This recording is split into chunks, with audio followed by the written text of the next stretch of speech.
자, 일단 5분간 한번 펴보세요. 요걸 처리하자. 얘들아, 그러니까 이번 시험에 5분간이랑 본봉이랑 동승이 들어가잖아요. 그러니까 이러면 이렇게 깔리면 뭘 물어볼 수밖에 없냐면 문학의 갈래별 특질에 대해서 서로 비교하는 문제가 나올 수 있어. 뭔 소린가 하면 문학 갈래가 얘들아 뭐라고? 서정 갈래, 서사 갈래, 극 갈래, 교술 갈래 이 네 갈래거든. 근데 교술 갈래는 이번에 포함이 안 되고요, 범위에. 5분간이 서정이잖아. 본범이 서사잖아. 동승이 극갈래잖아. 이 갈래적인 특질을 이해해야 한다 이 얘기하는 거예요. 자, 근데 5분간은 일단 서정 갈래니까 얘를 먼저 잠깐 떼놓고 다시 잠깐만 볼게요. 우리 봤던 거지만 11쪽에 잠깐 보세요. 자, 서정 갈래는 얘들아 무슨 뜻이라고? 정서를 펴내다 이런 뜻을 갖고 있어. 정서를 펴내는 것에 집중하는 갈래예요. 그래서 현대시나 고전시가들 여러분이 알고 있는 시들 있지? 다 여기 들어간다? 그래서 이번에 서정 갈래의 특징과 문학적 형상화의 방법 보시면 개인의 주관적인 목소리를 중시하여 개인의 감정과 생각을 드러낸다. 그러니까 뭔 소리야? 외부 세계의 모습을 객관적으로 있는 그대로 담는 게 아니고 거기에 대한 개인의 정서, 개인의 감정, 개인의 주관적인 반응 이걸 중요하게 여긴다는 거예요. 너무 당연한 얘기지. 밖에 비가 내리고 있어. 근데 비가 뭐 얼마가 내렸고 이게 중요한 게 아니라 그걸 바라보는 나의 감정, 내 생각 이게 중요하다고. 자, 그래서 대부분 독백 형식이에요. 화자가 자기 혼자 말하는 형태를 보통 가지고 있어. 근데 경우에 따라서 뭐 할 수 있다고? 누군가하고 대화 나누는 형식을 사용할 수도 있어요. 그게 주제를 드러내는 더 효과적이다라고 판단하면. 그래서 말을 건네는 어조 같은 걸 쓸 수도 있어. 근데 대체로는 다 그냥 혼잣말이야. 그 다음 시에서의 말투를 조라고 하고 시의 분위기나 감정을 형성하는 데 기여한다. 그래서 여러분 5분간 같은 경우는 여러분 어때요? 그러니까 생각해 본 거지. 인생이라는 게 기다림의 과정일 수 있겠다. 근데 이 짧은 기다림으로 다 채워져 버릴 만큼 생각보다 인생은 굉장히 짧은 것일 수 있겠다. 이런 깨달음이잖아, 얘들아. 그럼 이런 깨달음 여러분 상식적으로 생각해도 막 엄청 격렬한 어조로 얘기하긴 좀 쉽지 않을 것 같지 않니? 원래 그랬던 사람도 삶에 대한 어떤 이런 깨달음이나 성찰이 있으면 좀 차분해지잖아. 그래서 어조가 전반적으로 되게 차분하면서 약간 성찰적이면서 관조적인 느낌에 가까워. 이거 나중에 다시 설명할게. 그리고 당연히 어조는 어때요? 한 작품에서 되게 일관되게 나타나지만 화자의 정서나 심리가 변할 때는 당연히 어때요? 어조, 톤이 달라질 수 있다는 거야. 굉장히 격정적이고 격렬하다가 어때?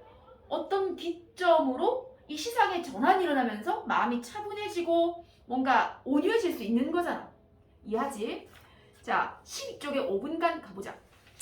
자, 이거 어떤 시적 상황을 가지고 있어요? 화자가 애가 뭐 이렇게 유치원이나 어린이집이나 놀이학교 이런 데 간 거야. 그 애가 돌아오는 시간 예컨대 오후 2시면 엄마가 한 1시 55분쯤에 나가 있는 거지. 그래서 5분 동안 그 셔틀버스가 오기를 기다리고 있는 거예요. 기다리면서 뭐 하는 거야, 얘들아? 이런저런 상념과 상상과 생각에 잠긴 거야. 자, 그럼 그 순간 뭔 생각을 했는지가 중요할 거다. 그치? 봐봐. 이 꽃그늘 아래서 내 일생이 다 지나갈 것 같다. 기다리면서 허성거리면서 아니 이미 다 지나갔을지도 모른다. 이 꽃그늘 아래서 내 일생이 다 지나갈 것 같다. 여러분 이 꽃그늘이라고 하는 공간이 뭐죠? 그러니까 화자가 아이를 기다리고 있는 곳이지. 화자가 아이를 기다리는 곳이잖아. 근데 뭐래요? 여기서 내 일생이 다 지나갈 것 같다. 여긴 기다림의 장소인데 여기서 내 일생이 다 지나가 버릴 것 같대. 그럼 이 말은 뭐야? 내 인생이라는 것이 결국 기다림으로 다 지나가는 것일 수 있다. 내 인생이 결국 기다림이라는 것으로 채워져 있는 것일 수 있다. 이런 깨달음 아닐까? 인생이 혹은 일생이 뭐라고요? 기다림으로 다 지나갈 것 같다. 그러니까 이런 어떤 생각을 해보는 거예요. 그 삶이라는 건 결국 누군가를 기다리고 하는 과정의 연속 아닐까? 그게 삶이 아닐까? 이런 생각 해본 거야. 그치? 이 꽃그늘 안에서 내 일생이 다 지나갈 것 같아요. 내 인생이 기다림의 시간으로 다 채워질 것 같아. 기다리면서 허성거리면서 아니 이미 다 지나갔을지도 모른다. 그리고 거기 중심 내용이 뭐래요? 일생이 기다림으로 다 지나가 버릴 수 있을 거다라는 생각에 빠졌어. 자, 아이를 기다리는 5분간. 기다림의 시간 5분간이에요. 아카시아 꽃 하얗게 흩날리고 있는 이 그늘 아래서 어르세라는 머리가 희끗한 노파가 되고, 얘들아 지금 뭐 한 거야? 많은 시간이 흘러서 자신의 모습을 머릿속에 떠올려 보는 거죠. 이런 수많은 기다림의 시간이 지나서 세월이 더 많이 흐르면 자기는 머리가 하얗게 센 할머니가 될 거잖아. 그리고 버스가 저 모퉁이를 돌아서 내 앞에 멈추면 6살 배기 애기가 뛰어내려서 안기는 게 아니고 훤칠한 청년 하나가 내게로 걸어올 것만 같다. 자, 지금 화자는 이 꽃그늘 아래서 여러 가지 생각에 잠겼다고 했지. 자기의 삶이 기다림으로 다 지나갈 것 같다. 그리고 이 오랜 기다림 뒤에, 많은 시간이 흐른 뒤에 자신은 이렇게 할머니로 늙어가고, 그리고 자기가 이렇게 기다렸던 5살 배기, 6살 배기 이 애기가 아니고 청년이 돼서 내게 돌아올 것 같다. 이런 미래의 상황을 상상해 본 거지. 내가 늙은 만큼 그는 자라서 서로의 삶을 맞바꾼 듯 마주 보겠지. 미래 모습 떠올린 거 아니야? 상상해 본 거 맞죠? 자, 이처럼 기다림 하나로도 깜빡 지나가 버릴 짧은 생이라는 거예요. 여러분 요거 이해하겠어요? 화자가 이 짧은 기다림의 시간이 지나면 화자는 여기 좀 짧다고 얘기하지, 그치? 시간이 지나고 어떻게 된다고요? 화자는 뭐라고? 노파가 되고요. 그 다음에 6살 배기였던 아이는 청년이 되어서 성장하지. 그치? 그럼 여러분 이 짧은 기다림의 시간, 이거 정말 얼마 안 되는 시간이잖아. 이 짧은 시간 동안 이러이러한 미래가 펼쳐질 거라는 거야. 그리고 이 짧은 기다림의 시간이라는 게 결국 이 화자 입장에서 뭐라고? 자기의 일생이죠. 그치 얘들아? 요거 인지하겠나? 우리가 얼핏 생각하기에 요 정도의 한 20년 정도 시간이 걸린다고 가정하면 20년이 되게 길다고 느낄 수 있잖아. 근데 화자는 뭐래? 20년이라는 어떤 시간이, 예를 들면서 그냥 20년으로 표현한 거예요. 굉장히 짧은 시간일 수 있다. 그리고 기다림의 시간일 수 있다. 이렇게. 알겠지? 내가 늘 기다렸던 이 자리에 그가 오래도록 돌아오지 않을 때쯤, 그쵸? 아이가 이제 이미 다 장성해서 청년 내지는 장년이 돼서 더 이상 이제 기다릴 필요가 없어진 만큼의 어떤 존재가 된 겁니다. 그럴 때쯤 너무 멀리 나가버린 그의 썰물을 향해 뭐라고? 성장해서 품을 떠난 거지, 아이가. 그의 썰물을 향해 떨어지는 꽃잎, 또는 지나치는 버스를 향해 뭐라 중얼거리면서 내 기다림을 완성하겠지. 자, 그가 오래도록 돌아오지 않을 때쯤 너무 멀리 나가버린 그의 썰물을 향해 떨어지는 꽃잎. 이게 어떤 느낌이냐면 얘들아, 예컨대 지금 현재 나무 꽃그늘 아래서 아이를 기다리잖아요. 그럼 미래의 아이가 장성해서, 그러니까 썰물처럼 나를 떠나고 장성하고 더 이상 나에게 돌아오지 않지. 맞지? 여기까지의 시간이 굉장히 뭐예요? 그러니까 아이를 향한 기다림의 시간일 거고, 그지? 근데 동시에 뭐라는 거예요? 굉장히 짧은 시간이라는 걸 계속 강조하고 있어요. 뭐만큼 짧은 시간이래? 꽃잎 하나가 떨어질 만큼의 시간. 얘들아, 꽃잎 하나가 떨어질 정도의 시간이면 어마무지하게 짧은 시간 아니야, 사실? 이 꽃잎 하나 떨어지는 정도의 찰나의 순간에 이런 미래가 온다는 거예요. 이게 화자의 어떤 주관적인 인식이지. 우리는 이 상황을 이렇게 생각 안 할 수도 있죠. 얘들아, 이해하겠니? 현재에서부터 미래까지, 아이가 장성해서 청년이 돼서 더 이상 돌아오지 않기까지, 이 시간은 결국 화자의 기다림의 시간일 거야, 그지? 근데 이건 생각보다 대단히 짧은 시간일 수 있다는 거예요. 뭐만큼 짧다고? 꽃잎 하나 떨어지는데 걸리는 시간만큼 짧다. 자, 그걸 이렇게 좀 시적으로 되게 어렵게 표현한 것일 뿐이야.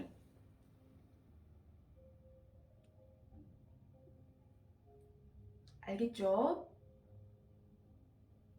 자, 그렇게 중얼거리면서 생각에 잠긴 동안 꽃잎은 한 무더기가 또 진다. 근데 꽃잎이 떨어지고 꽃잎이 한 무더기가 지고 이 정도의 짧은 순간 동안 뭐라고? 아이가 이만큼 성장하고 어른이 되고 뭐 이런 일들이 일어나는 거지. 아, 저기 버스가 온다. 나는 훌쩍 날아올라 꽃그늘을 벗어난다. 아이를 태운 버스가 오는 걸 보고 화자는 뭐예요? 상념에서 벗어나게 되지. 다시 현실로 돌아오게 된다. 자, 정리할게. 말이 조금 어렵게 느껴질 수 있는데 이건 아이를 기다리는 일상적인 경험을 통해서 자신의 인생에 대해 생각해 본 거야. 인생이라는 게 결국 뭐라고? 누군가를 향한 기다림의 과정이다. 그리고 동시에 뭐다? 굉장히 짧은 것이다. 이 두 가지를 생각해 주면 좋겠어요. 그럼 합하면 인생이라는 건 대단히 짧은 기다림의 순간이구나. 그래서 되게 찰나의 순간이구나. 라는 인식과 깨달음. 할 수 있겠지, 얘들아? 그래서 여기서 봐야 되는 것들 조금 보시면 12쪽에 작품의 짜임만 보세요. 자, 1에서 4행까지 해서 1승이 기다림으로 지나갈 거라는 상념에 빠진다. 그래서 1에서 4행에 여러분 현실 돼 있는 거 보이죠? 거기 동그라미 줘볼까? 그러니까 지금 현실 속의 모습이야. 1에서 4행까지는. 자, 근데 5행부터 15행까지 있죠. 어떤 내용이에요? 내가 머리가 희끗한 노파가 되고 훤칠한 청년 하나가 내게로 다시 걸어올 것 같고 뭐 이런 거 있잖아. 보이죠?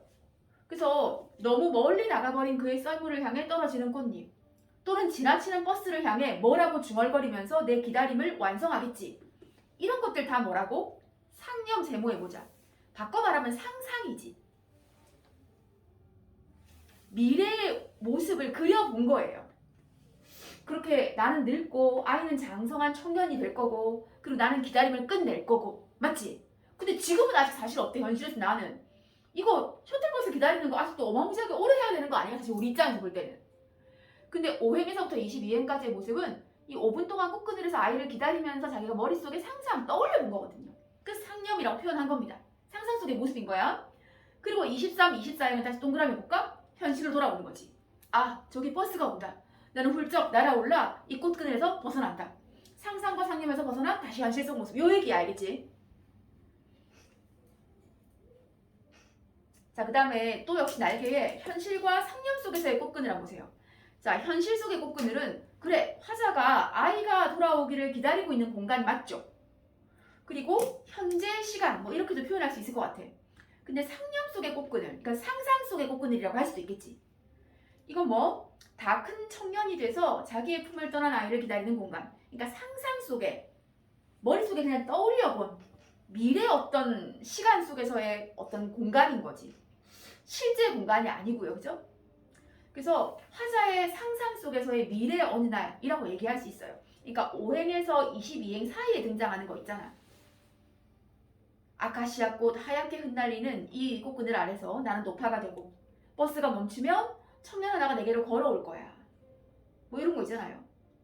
너무 멀리 나가버린 그의 썰물을 향해 꽃잎이 후루룩 떨어지겠지? 할 때 이때 꽃그늘은 화자의 상상 속에 존재하는 꽃그늘이라는 거야. 이해하지?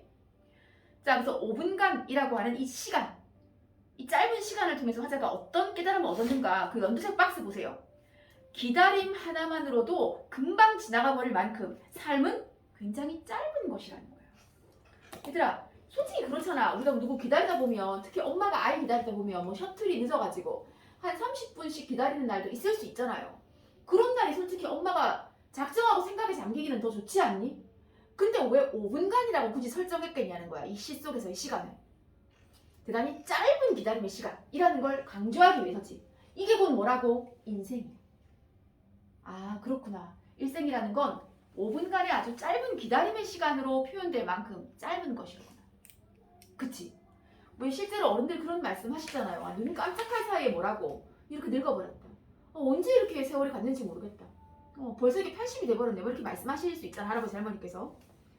그래서 오른쪽 13쪽에 자, 핵심 식구 읽기에서 네 번째 거 한번 보세요. 그가 오래도록 돌아오지 않을 때쯤 너무 멀리 나가버린 그의 썰물을 향해 떨어지는 꽃잎. 그러니까 아이가 너무 멀리 나가버린 그의 썰물, 그러니까 장성에서 내 곁을 떠나는 것이라고 했지. 근데 아이가 장성에서 어른이 돼서 내 곁을 떠나기까지 걸리는 이 시간, 나에게는 기다림의 시간이잖아. 이게 꽃잎 하나가 떨어지는 정도의 시간만큼이나 짧은 찰나의 것일 수 있다 라는 인식이에요. 이게 그런 표현이다, 알겠지? 그런 의미야. 아이는 자라서 밑에 설명 볼까? 썰물처럼 자기의 품을 떠나게 될 겁니다. 그리고 그러한 순간이 그때까지 걸리는 어떤 기다림의 시간이 꽃잎 하나 떨어지는데 걸리는 시간만큼이나 찰나 아주 짧은 순간일 수 있다라는 거예요. 그런 화자의 인식과 깨달음이 나타나 있지. 그 다음 얘들아, 이번에 조그맣게 별표 하나 해볼까? 이게 어마무시하게 중요해서라기보다는 여러분 이 시가 운율감을 만들어내고 있는 요인은 뭘까요? 얘들아, 동일한 문장의 반복이면 토시 하나 다르지 않은 문장이 2번 이상 나와야 돼요. 근데 그렇진 않거든요. 그럼 1번 안 되고 뭐라고? 5번은 되지. 여러분, 동일한 문장 반복했다는 것과 비슷한 통사 구조를 반복하는 건 다른 얘기지.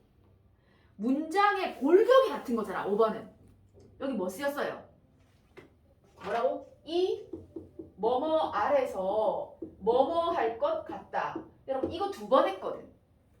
맨 첫 행과 두 행에서 하잖아. 일단 이 뭐뭐 아래서 뭐뭐 할 것 같다. 이거 했지. 그 다음 쭉 내려와서 7행 가시면 역시 이 뭐뭐 아래서 뭐뭐뭐가 되고 뭐뭐뭐가 아니라 뭐뭐 할 것 같다. 이거 한 번 더 한단 말이야. 이거 2번 했어요. 아, 이렇게 같은 형태의 문장 구조를 반복한 거 맞아, 그지?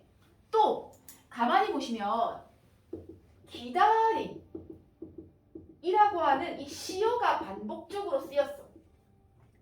그렇지 않습니까? 뭐 기다리면서 요 얘기 3행 했죠. 그리고 쭉 내려오시면 여기 몇 행이니? 15행 오시면 기다림 하나로도 깜빡 지나가 버릴 생, 이런 표현 하거든요. 그리고 21행에 보면 내 기다림을 완성하겠지? 그래서 기다리다라는 단어 굉장히 여러 번 써요. 또 지나가다 이 시어도 2번 이상 등장하고 있어. 기다리다, 지나가다 이 시어가 2번 이상 반복적으로 다 쓰이고 있다고. 알겠지? 그래서 만약에 이 시에 대한 설명으로 적절하지 않은 거 골라라 했을 때 비슷한 문장 구조를 반복하고 있다, 오라. 그 다음 동일한 시어를 반복적으로 쓰고 있다 라는 말도 사실은 맞다는 거예요. 기다림이라는 말 여러 번 나오고 지나가다 라고 하는 시어도 여러 번 쓰고 있다는 거예요. 할 수 있겠지?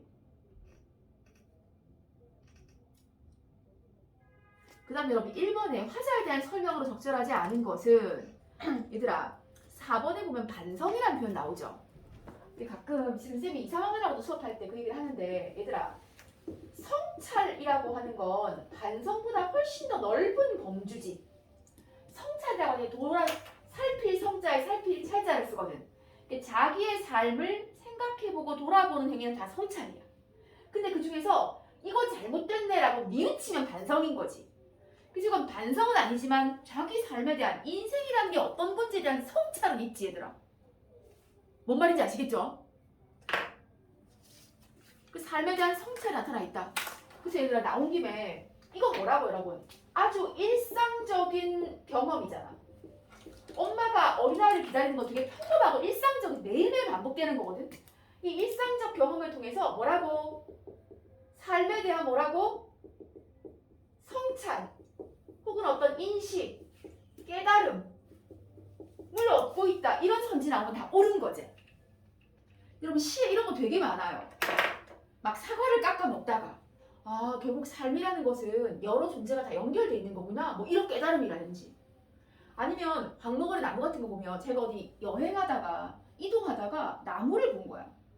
그 여러 그루의 나무를 보면서 자기 안에 있는 외로움과 고독감을 느껴요. 아 나라는 존재는 되게 외롭고 고독한 존재였구나 라는 사실을 인식하게 돼. 이런 게 다 뭐야? 일상적이고 소소한 경험을 통해서 뭔가 삶에 대한 성찰, 인식, 깨달음을 얻는 거야 이런 거. 얘들아 뭔 소린지 알겠지? 아 그렇구나 인정할 수 있잖아 여러분이 그치? 자 그 다음에 14쪽에 그래서 여러분 기본적으로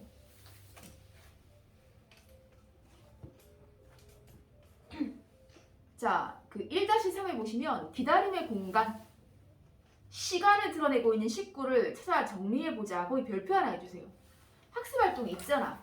인지하고 있어야지. 기다림의 공간 꽃그늘 아래 아카시아 꽃 하얗게 흩날리는 이 꽃그늘 안에 그죠? 이 기다림의 공간이지. 그 기다림의 시간을 구체적으로 드러낸 식구 5분, 7분, 8분 뭐 이런 거 있잖아. 5분간이라고 분명히 얘기했지. 그 다음 그 기다림의 시간을 비유적으로 드러낸 식구, 거기 별표 하나 해주세요. 이건 간단 체크 왼쪽으로 나와 있는데 기다림의 시간은 어떠하다 했지 쌤이? 짧다 했잖아. 굉장히 짧다. 아이가 다 장성한 청년이 될 때까지 기다린 것이라도 짧다 되게. 그래서 얼마나 짧은지, 아니 이보다 더 적절한 비유가 있을 수 있겠어요? 떨어지는 꽃잎. 꽃잎 하나 떨어지는 만큼의 시간만큼 짧다는 거야, 이 기다림의 시간이라는 게. 그치? 눈 깜짝할 동안 다 지나가는 거지, 기다림의 시간이. 꽃잎은 또 한 무더기 진다. 꽃잎이 한 무더기 싹 떨어질 때만큼의 시간만큼 기다림의 시간은 짧다.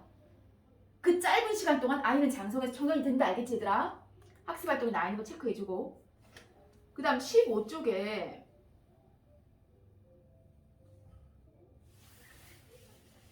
여러분 2-2번 보시면 이 시에 드러나 있는 화자의 내면, 뭐뭐 할 것 같다, 뭐뭐 할 것 같다. 어떤 그 아이를 기다리면서 삶이란 이 기다림의 연속이구나. 그리고 생각보다 굉장히 짧은 것이구나. 미래의 이런 모습이겠지? 뭐 이런저런 생각들을 하잖아. 자, 근데 이걸 드러내기 위해서 거기가 무슨 예시답안에 나가 5분간 머릿속에 떠올린 나와 어린 자식의 미래와 기다림을 통해 알게 된 삶의 의미를 뭐뭐일 것 같다, 뭐뭐겠지 의 종결 어미를 써서 독백적인 어조로 표현하고 있다. 그치? 이런 말 나와도 맞죠? 얘들아, 쌤이 아까 표현상의 특징으로 이 말 했잖아요. 이 뭐뭐 아래서 뭐뭐일 것 같다. 이 유사한 통사 구조가 반복되고 있다. 이 얘기 특징으로 꼽았잖아. 그 다음에 기다리다라거나 지나가다 같은 시어가 반복되고 있다라는 얘기도 아까 했잖아요. 혹은 선지에 뭐가 깔려도 맞다는 거야. 얘들아, 뭐뭐일 것 같다. 뭐뭐일 것 같다. 혹은 뭐라고? 뭐뭐겠지. 특별히 뭐뭐겠지 같은 거에 주목한 뭐예요? 동일한 종결 어미를 반복했다. 이렇게 해도 맞는 거지 얘들아. 얘들아, 선지를 어떻게 만드냐는 쌤 마음이잖아. 유사한 통사 구조가 반복되고 있어요 해도 맞고, 동일한 종결 어미를 반복적으로 썼다. 뭐 이렇게도 표현할 수 있고, 혹은 뭐뭐일 것 같아, 뭐뭐겠지 이런 종결 어미를 써서 독백적으로 자기의 내면 심리나 생각을 드러내고 있다. 이거 다 맞는 말이라고. 할 수 있죠 여러분? 사실은 얘들아, 톡 까놓고 얘기해서 문제도 막 겁나 많이 풀 필요도 없어. 그냥 문제는 쌤이 늘 얘기하지만 그냥 진짜 보수적인 거예요. 내가 이걸 아는지 모르는지를 스스로 점검하는 정도? 또 문제가 많으면 약간 심리적인 안정을 느끼는 애들이 많거든 생각보다. 그래서 그런 정도의 보수적으로 쓰는 거지 본질은 지문이야. 특히 내신은. 알겠죠? 그래서 2-3에는 운율을 만드는 요소 얘기했는데 다 얘기했어. 이거 통사구조 반복, 시어 반복.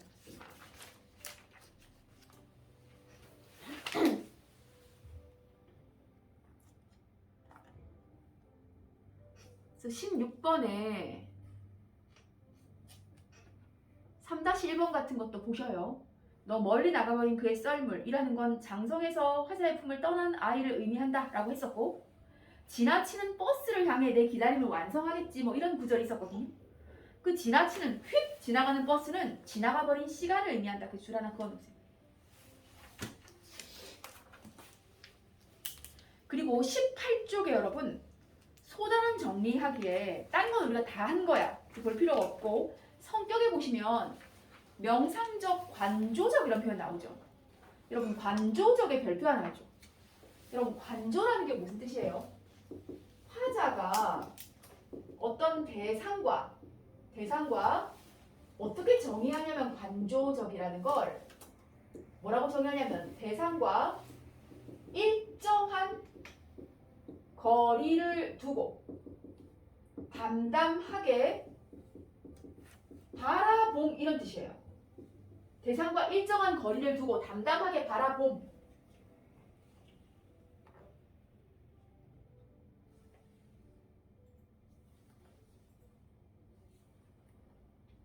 아니 그러면 이 시에서는 시적 대상이 뭔데 얘들아? 뭘 관조적으로 보는 거야? 인생이지. 우리의 삶이지. 이해하겠니? 자기의 삶에 대해서, 인생이라는 것에 대해서 약간 거리를 두고 담담하게 생각해 본 거야. 아, 삶이라는 건 결국 뭐구나? 기다림의 과정이구나. 근데 그게 생각보다 굉장히 짧구나. 알겠지? 하실 수 있겠죠? 거기에 대한 관조. 혹은 또 차분하게 생각에 잠긴 거니까 뭐 명상적으로 이렇게 얘기할 수 있을 거고. 굳이 어조를 얘기하면 어때요? 독백적이고 차분한 어조지.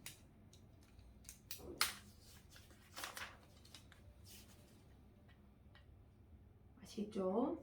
자, 그 다음에 저기 뒤에 동승 갑시다. 49쪽에 있어요. 49쪽. 여러분, 이 동승은 본봉하고의 또 연결성을 가지고 물어볼 수가 있어. 어떤 점 때문이냐면 이 동승은 지금 희곡이거든요. 이거 연극 대본이다. 그래서 극갈래에 속해. 근데 본봉은 서사갈래잖아요. 그죠? 근데 얘들아, 서사갈래랑 극갈래는 되게 긴밀하거든. 뭔 말인고 하면 서사갈래에 속하는 소설이 있죠. 이 소설을 어떤 감독이 읽어도 너무 재밌었던 거야. 그래서 그거 가지고 어떻게 해? 극갈래인 시나리오 같은 걸로 변형해가지고 그걸로 영화 찍고 이런 경우 되게 많거든요. 혹은 뭐 할 수도 있다고. 어떤 소설가가 연극을 봤어. 너무 재밌었던 거야. 그래서 그 희곡에서 뭔가 영감을 얻어가지고 소설로 이걸 각색할 수도 있는 거거든. 그래서 이 둘은 기본적으로 굉장히 많은 유사점이 있기 때문에 가능한 거 아니에요? 자, 이렇게 해서 같이 엮어서 낼 수 있다는 거야. 49쪽 가봐. 자, 극갈래 개념 볼게요. 여러분, 극갈래는 인물의 대사와 행동을 통해서 사건 내지는 갈등을 전달하는, 전개시키는 문학갈래. 줄글게요. 대사와 행동. 대사와 행동. 아니 이게 서사갈래랑 뭐가 다르노? 여러분, 서사갈래하면 소설이잖아. 소설 생각하시면 되잖아요. 그럼 서사갈래에 속하는 소설은 뭘 통해서 이야기를 전달하고 전개시키지? 서술자의 서술이라는 게 있잖아, 그지? 서술자의 서술을 통해서 사건이나 갈등을 전달하고 전개시킬 수가 있죠. 그러니까 예를 들면 요약적 진술 이런 거 생각해봐. 영희가 고향을 떠나고 나서 고향에는 이러저러저러저러저러저러고 저러저러저러저런 일이 있었다. 이거 다 뭐야? 서술자가 되게 압축해서 예컨대 막 10년 동안 있었던 일을 몇 줄에 줄여서 우리한테 얘기하는 거거든. 이 안에 등장인물 사이의 말, 행동 이런 거 1도 없이 그냥 몇 줄에 걸쳐 소설자가 우리에게 되게 요약해가지고 설명해주는 구절들 있잖아요. 이게 소설의 특징이잖아. 근데 지금 나오는 극갈래 이건 희곡이니까, 그치? 이건 서술자란 존재가 없어. 그러니까 오로지 등장인물의 말과 행동이지. 맞죠? 인물의 말과 행동을 가지고 이야기를 전개시키지. 그쵸? 서사갈래 소설은 서술자의 서술도 이용한다는 거야. 말과 행동도 물론 활용하지. 맞지? 근데 희곡은 뭐라고? 말과 행동만 사용할 수 있다는 거야. 알았지? 그래서 가자. 특징에 보시면 공연이나 상연을 전제로 한다. 여러분, 기본적으로 극갈래는 우리 보라고 쓴 게 아니야. 그럼 뭐라고? 이걸 무대에 올려가지고 연극으로 만들거나 영화, 드라마 같은 걸 만드는 걸 전제하고 쓰는 거죠. 자, 그 다음 인물의 행동을 통해서 그리고 말을 통해서 삶을 형상화하고 보여주지. 자, 그리고 표시해주세요. 현재화. 얘들아, 뭔 말이야? 이게 예컨대 조선시대를 배경으로 만들어진 연극일지라도 희곡일지라도 어때요? 지금 눈앞에서 일이 일어나고 있는 것처럼 현재성을 갖고 표현되는 거 아니야? 맞지? 자, 그 다음 갈등을 중심으로 사건 전개된다. 갈등도 동그라미 볼까? 여러분, 이 중에서 서사갈래하고의 공통점이라고 볼 수 있는 건 뭐예요?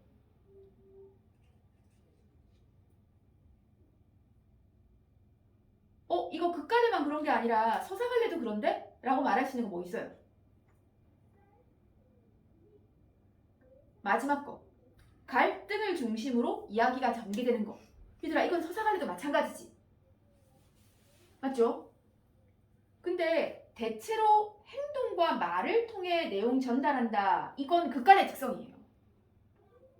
맞지? 그 다음 공연, 상연 전제로 한다. 극갈래 특징 맞잖아. 그 다음 현재화해서 표현한다. 극갈래 특징 맞지? 왜? 서사갈래는 다 어때? 과거시제로 표현되거든. 할 수 있겠지. 그래서 얘들아 밑에 그 희곡의 구성 요소와 전체 유기적 관계 잠깐 보시면 표현의 요소에 뭐 해설, 대사, 지시문 여러분 알지? 그럼 이거 봐봐 본문 안 봐봐. 50쪽에 뭐가 해설이에요? 거기 메뉴 여러분 등장인물, 때, 장소 그리고 무대 나오는 거 보이지? 네. 50쪽이 뭐라고? 표시해놔. 이게 해설이에요. 그럼 얘들아 51쪽부터 시작해서 맨 마지막까지는 다 뭐로만 돼 있게? 대사랑 지시문만으로만 돼 있어요. 대사는 말이잖아. 그럼 지시문은 뭐예요? 우리가 지시문이라고 할 때는 무대 지시문이라는 게 있고요. 보통 동작 지시문이라고 표현하는데 말 그대로 지시하는 글이야. 이 희곡을 쓴 작가가 아니 이 연극할 때마다 따라다니면서 아 여기서는 막 되게 화가 나서 막 어쩔 줄 모르는 그런 어조로 말하셔야 돼요 라고 배우에게 막 지시할 수는 없는 거지. 그래서 써놓는 거예요. 그래서 이건 어떤 인물의 표정이라거나 뭐 어떤 행동이라거나 이런 걸 지시해 주는 거겠지. 지민아 맞지? 근데 무대 지시문은 뭐야? 이건 누구 보라고 쓰는 거예요? 무대 지시문은 스태프들 보라고. 그렇지 않니? 뭐 어떤 음향이라든지 맞잖아. 아니면 어떤 조명이라든지 배경이라든지 이런 것에 관한 걸 지시해 주는 거겠지. 그래서 50쪽에 여러분 작품 시작하기 전에 등장인물 누가 있고 때는 언제고 장소는 어디고 무대 배경은 대략적으로 이렇게 만들어져 세팅돼 있고 요게 해설이고 51부터 끝까지 가는 거 있잖아. 여기서 인물들이 말하는 건 다 대사야. 그리고 중간중간에 괄호 들어간 거 보이죠? 여러분 51쪽에 도겸이 왜 호련희 보이죠? 보이지? 그 다음에 52쪽에 또 뭐 있노? 미모인지 대사님. 얘들아 뭐 일단 주지스님이 뭐뭐 하고 펄펄 뛴다 이런 거 있잖아요. 이거 동작이잖아. 이게 다 지시문이에요. 그리고 여러분 중간에 미망인 원내에서 나온다. 뒤따라 그의 뭐 이런 것도 다 지시문이에요. 알겠지? 행동을 지시하는 거잖아. 맨 앞에 나오는 건 해설이고. 이해하시겠죠?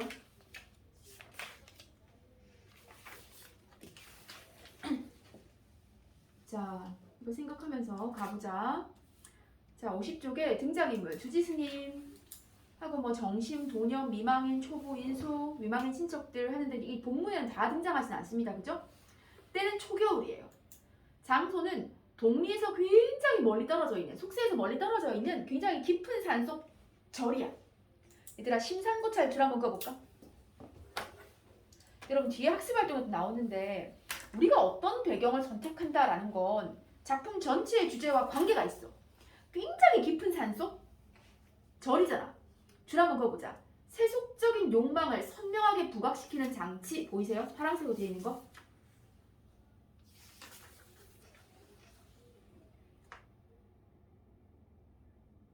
무슨 말인고 하면 그냥 깊은 산속 절이죠. 이 절을 배경으로 이 도념이라고 하는 아이의 내적인 갈등, 얘들아 도념 마음속에 내적 갈등이 있는 거 아시나요? 여러분 도념이의 마음속에 어머니를 찾겠다는 일념 하나 이거밖에 없는 게 아니고 여러분 도념이가 절 떠날 때 이렇게 뒤돌아보는 거 아세요? 그게 이런 어떤 그 불교적인 지미나 어떤 뭐 이 세계에 대한 미련 혹은 어떤 그 주지스님에 대한 애정 이런 것도 도념이가 가지고 있거든요. 이런 내적 갈등도 있고 그러니까 어떤 어머니에 대한 그리움 물론 이게 훨씬 크지. 근데 이거랑 뭐라고 어떤 불교적인 세계 이것과의 사이 내적 갈등이 있고요. 또 뭐도 있어요 여러분. 도념이랑 누구 사이? 이 주지 스님 사이에서의 갈등도 두드러지지. 맞지? 도념이를 주로 둘러싸고 있는 건 뭐라고? 엄마에 대한 그리움이잖아 얘들아. 근데 주지 스님은 도념이에게 뭘 소망해? 불교적인 진리를 얻기를 독려하잖아 계속. 여러분 이런 어떤 갈등 상황을 가장 효과적으로 잘 드러낼 수 있는 공간이 어디라는 거예요? 이 깊은 산속 절이었을 거라는 거지. 알겠지? 갑시다. 무대. 숲길을 뚫고 숲을 뚫고 가는 산길이 산문에 들어간다. 뭐 비석이 보이고 산 신당이 보이고 기와 지붕 보이고 깃발들이 펄펄 날린다. 자, 재울린다는 소문을 들은 구경꾼 떼가 산문으로 들어간다. 청청한 목탁 소리, 연불 소리, 북소리. 여러분 이런 거 다 음향 효과로 처리가 되겠지. 도녀 멀거니 동리를 내려다본다 마을. 그리고 이따금 허공을 응시하다가 고개를 탁 떨어뜨리고 흐느껴 울어요. 그리고 나무꾼은 나무를 한 집 안고 들어와 지게에 얹는다. 자, 요런 어떤 그 해설이 여기까지가 50조 내용입니다. 자, 그리고 본문에 수록된 건 지금 절정 부분부터지. 그럼 그 이전 부분 줄거리를 보시면 자, 도녀미는 언젠가 자기를 데리러 올 거라는 믿음을 가지고 파괴한 비구니인 엄마를 그리워한다. 그러니까 원래 어머니가 스님이었던 거예요. 근데 이제 도녀미를 낳고 도망을 친 거지. 사냥꾼하고 도망을 간 거예요. 자, 그러던 중에 죽은 자식의 불공을 들이러 찾아오는 서울 안떼갓집 미망인. 그러니까 이 여인은 남편을 잃고 또 어린 아들마저 잃은 사람인 거야. 그래서 자기 어린 아들의 뭐 이렇게 극락왕생 이런 거 빌어주러 오는 사람이죠. 그 미망인을 보면서 어머니 사랑을 느끼지. 그리고 한편 미망인도 어떻겠어? 자기 아이를 잃은 지 얼마 안 되잖아. 그 도녀미에게 자기 아들 같은 애정을 느껴요. 그래서 양장을 데려가고 싶어 해요. 그 도녀미 너무 기뻐하지. 자, 그런데 도녀미가 어머니에게 드릴 털 목도리를 만들기 위해서 불교의 계율을 어기고 어떻게 토끼를 살생하지. 그리고 그 가죽을 불상 뒤에 이렇게 숨겨놨단 말이에요. 이걸 본 주지스님이 도녀미의 하산을 허락하지 않고 이렇게 죄가 많고 악업으로 가득 쌓인 도녀미 세상으로 돌아가면 안 돼. 절에서 더 열심히 불법에 정진해가지고 이 업을 다 씻어야 돼. 그래서 허락하지 않고 미망인의 친정 어머니 또한 막 미망인을 설득하지. 안 된다 얘야. 너 무슨 말이니? 응? 제가 하는 짓 좀 보고서 저런 그런 말을 계속 하는 거니? 막 이렇게 만류하죠. 51쪽 가보자. 자, 여러분 도녀미는 14상의 어른 스님이죠. 그 얘들아 그거 봐봐. 어머니에 대한 그리움하고 동승에서의 삶 사이에서 내적 갈등이 있어. 그 뒤를 돌아본다 했잖아 쌤이. 자, 그리고 순수하고 천진난만한 면이 있지만 결국 엄마를 찢어서 혼자서 길을 떠날 만큼의 강한 의지도 가지고 있어. 다 인정할 수 있는 내용이지. 자, 절정 갑시다. 스님, 전 세상 가서 살고 싶어요. 딱 때려! 이 사투리죠. 너 뭘 잘했다고 그런 소리를 하니? 그 지금 어떤 상황인 거예요?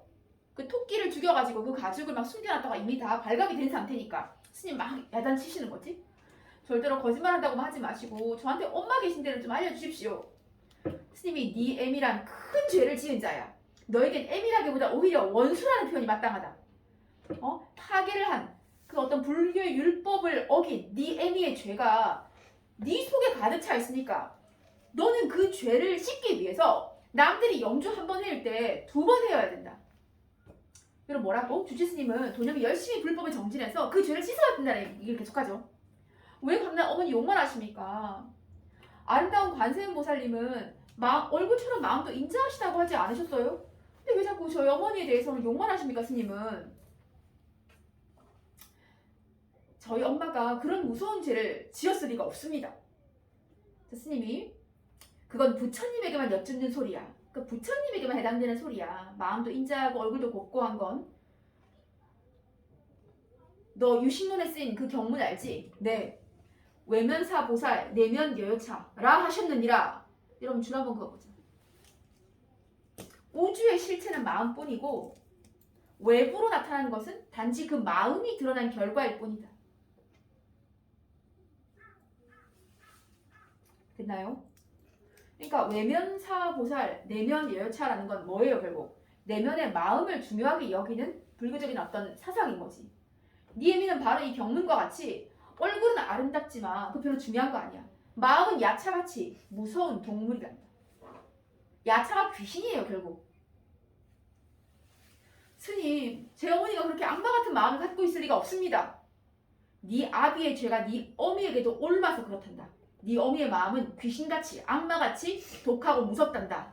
그러니 계속 뭐라고요? 도녀미에게. 그 죄를 물려받은 네가 그걸 씻기 위해서 더욱더 애써야 된다. 이거 계속 독려하지. 아니 옹단이요. 네 애비는 사냥꾼이거든. 하루에도 살아있는 짐승을 수십 마리씩 잡았어. 빨리 법당으로 가자. 목욕하고 그 죄를 모다 씻어주시도록 내가 기도해주마. 그러니까 아버지는 사냥꾼이었던 거야. 그럼 살생을 어마무지하게 많이 했죠. 또 그 죄가 도겸이에게 묻어있다는 거지. 그 다음 페이지 가볼게요. 싫어요. 전 향불 냄새를 쬐면 머리가 너무 어지러지래요. 그 다음 보자. 주지스님. 그게 무슨 큰 벌 받을 소리니. 조용히 달리면 도겸아. 얘들아, 이게 중요해서가 아니라 가끔 나오기도 해. 이 지시문 있잖아. 바로 돼 있는 거. 요 안에 들어갈 말로 적절하지 않은 거 고르는 거. 알겠지? 여기서 뭐라고? 도겸이를 무섭게 다그치며. 이거 아니야 지금. 조용히 달리는 거. 도겸아, 너 저 연못을 봐. 5월 되면 꽃이 피고 잎사귀엔 구슬 같은 이슬이 구르고 있지 않니? 여러분 구분하기 위해서 구슬 같은 이슬의 빨간색 동그라미 볼까? 구별하기 위해서 여러분 겉은 구슬 같은 이슬이야. 너무 곱고 아름답네. 저 연못을 좀 봐. 꽃이 피고 구슬 같은 이슬이 구르고 있지 않니? 여러분 꽃도 동그라미 빨간색. 했니? 둘 다? 뭐예요? 이건 아름다운 겉모습이야. 연못이 보여주는 아름다운 겉모습이에요. 꽃이랑 구슬 같은 이슬. 자, 근데 그 다음 보세요. 시꺼먼 개흙투성이. 파란색 있으면 표시해주세요. 그 속은 시꺼먼 개흙투성이. 그 다음 뭐? 10년 묵은 이무기가 살고 있어. 그러니까 당연히 여러분 이무기 자체는 부정적인 거예요. 또 죄악과 진해.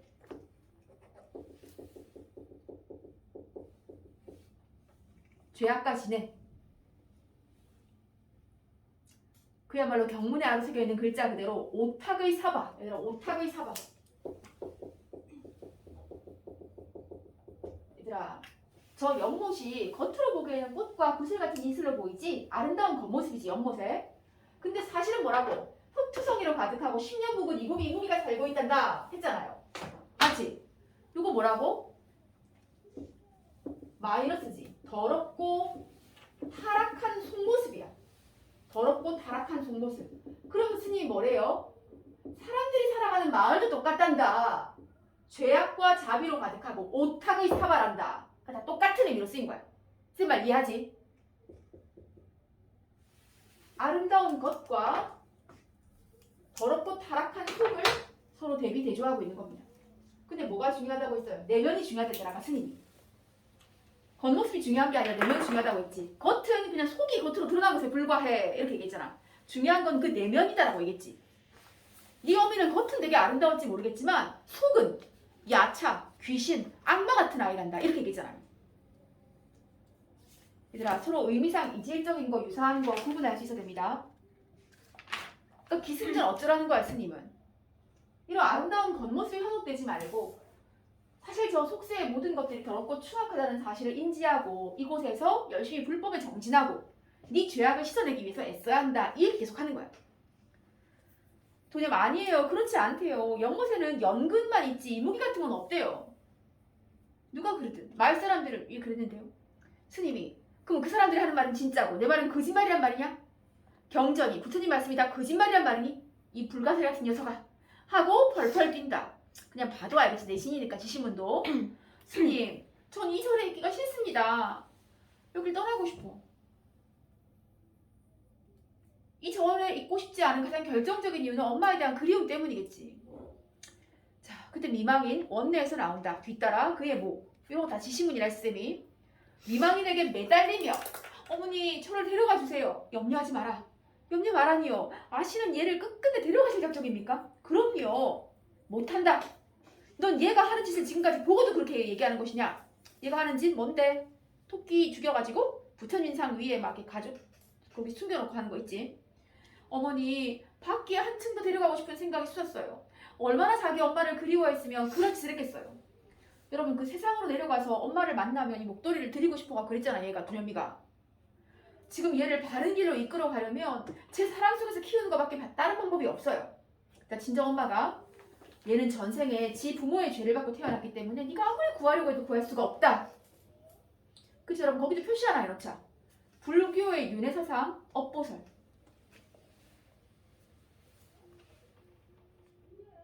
근데 사실은 이건 뭐 친정모만 얘기하는 게 아니라 아까 주지스님이 얘기한 것도 같은 맥락이야. 그렇잖아 여러분. 네 아비의 죄가 네 어미에게 옮았고 또 네 어미가 지은 여러 가지 어떤 업보와 악업이 너에게 담겨있다. 이런 것도 다 같은 맥락이지. 알겠지? 그래서 기본적으로 친정모나 도념의 그 주지스님이 하는 말에는 이런 불교적인 사상이 다 바탕에 깔려 있습니다. 그러지 말고 우리 인철이 영혼 축원할 돌이나 걱정해라. 죽었으니까 좋은 세상에 갈 수 있도록 잘 빌어줄 걱정이나 해라. 인철이는 기왕 죽은 애니까 그냥 죄를 다시 지내면 그만 아니에요. 그게 중요한 게 아니라 이 살아있는 도념이를 어떻게 잘 이끌지 그게 중요하지 않을까요 엄마? 뭐 이 말이지.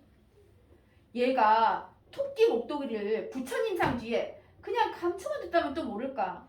또 다른 온갖 나쁜 짓들을 하고 다닌다잖니. 자 미망인 울며 미친듯이. 얘들아 이런 지심은 봐두라 했지. 어머니 난 애당초에 생각이나 안 먹었으면 모를까. 그냥은 얘 없이는 이제 살 수가 없어요 이제. 자 주치님 설득하지. 아시겠어? 진정으로 얘를 생각하신다면 지민아 걱정하신다면 눈앞에 두고 놀이개로 삼으시려고 하지 마시고 이렇게 푸시해줘. 곁에 양자로 두고 지내려 하지 마시고 요 의미겠지. 놀이개로 삼는다는 건 꼭 양자로 두고 그렇게 살겠다고 생각하지 마시고 어떻게 하라고? 얘가 그 전생의 죄 속에서 자기 영혼을 구할 수 있도록 이전에 내버려둬 주십시오. 그게 얘를 진짜 위하는 길입니다. 얘는 자기 한 몸의 죄만 있는 게 아니라 지 아비 애미의 죄까지 씻어야 하기 때문에 어지간한 공덕을 쌓기 전에는 저승에 가서 무서운 지옥을 면하지 못할 겁니다. 그치? 불가의 업보설과 윤회설이 바탕에 계속 깔려있어요. 그래서 스님 전 죽어서 지옥에 가는 한이 있더라도 전 내려가겠어요. 이 절을 떠나서 어머니를 찾으러 가겠어요.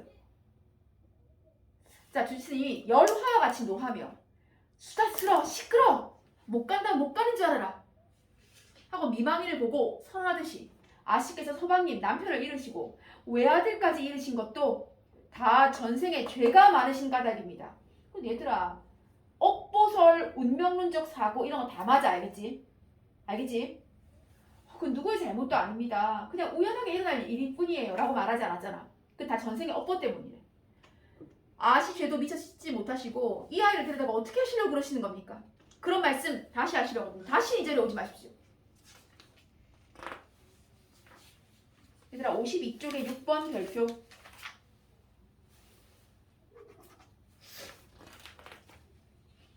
53쪽에 9번도 별표. 그냥 막 이 문제는 하나도 안 어렵지. 그냥 인식을 좀 하고 있으라는 거야. 업보설, 운명론적 세계관. 삶을 그런 것으로 인지한다는 거예요. 자, 54쪽 가자. 자, 주지스님 뒤도 안 돌아보고 원내로 들어가 버린다. 친정모도 뒤따라 들어간다. 미망이는 그 스님의 말을 듣고 찔려서 전신을 막 부르르 떨어. 그리고 걸터 앉아 막 울어. 어머니 이대로 저랑 도망이라도 가시지요 하고 미망이를 막 설득해. 아니다 그렇게는 못하겠다. 넌 이 절에 남아서 주지스님 말씀 잘 들어야 한다. 도겸이가 아니 이 법당을 무서워서 어떻게 혼자 지켜요. 정말 너무 무서워요. 너한테는 그게 운명이니까 계속 얘기하지. 운명론적인 어떤 세계관이 계속 깔려있어요. 내 힘으로 어떻게 할 수가 없구나 얘야. 막 껴안고 울지. 자 정심이가 산문에서 나온다. 도겸아 어서 종 쳐라. 눈물을 닦고 종을 치죠. 자 미망인 내가 원체 죄가 많은 년이니까 널 데리고 갔다가 너한테까지 또 무슨 화가 끼칠지 난 그게 무서워졌다. 얘들아 거기 표시해줘. 이게 뭐예요? 미망인이 도념을 데려가는 걸 포기한 가장 결정적인 이유야. 어떻게 생각하는 거야? 미망인 남편이 죽은 사람이지. 근데 얼마 지나지 않아서 자기 아들도 죽었어. 얘들아 이걸 이 작품에서 뭐라고 인식한다고? 업보 운명론적이다라고 인식하잖아요. 그럼 미망인에게 죄가 업보가 많아서 이런 일을 겪었다는 거 아니야. 근데 그런 사람이 도념이를 양아들로 들이면 도념이에게 또 뭔가 안 좋은 일이 생길 수 있다는 거지. 그래서 미망이는 포기한 거다. 알겠지? 내가 한 달에 한 번씩은 너를 꼭 보러 오마. 자 미망인 우는 도념을 달래가지고 원내로 들어갑니다. 주위는 차츰차츰 어두워진다. 얘들아 이런 거 다 지시문이야. 그러니까 스텝이나 배우들이 이걸 보면서 어떻게 하겠어요? 어떤 행동을 해야 될지 혹은 조명은 어떻게 해야 될지 이걸 다 판단하겠지. 자 이윽고 범정소리 들어온다. 조명 그 다음에 음향. 여러분이 스텝이라고 생각해봐. 범정소리 준비해야지. 자, 초부 나무를 안고 나와 지게에 얹고 담배를 한 대 피워 문다. 그리고 슬픈 듯한 표정으로 종소리를 이렇게 듣고 있어요. 자, 일단 54쪽 밑에 콕 정리해서 얘들아, 절의 기능 거기 별표 하나 해줘. 작품 무대가 되고 있는 절의 기능. 했지? 아까 심산고철이 절이잖아. 자, 뭐예요? 세속적인 욕망을 부각해서 드러내는 장치. 줄자 그어줘.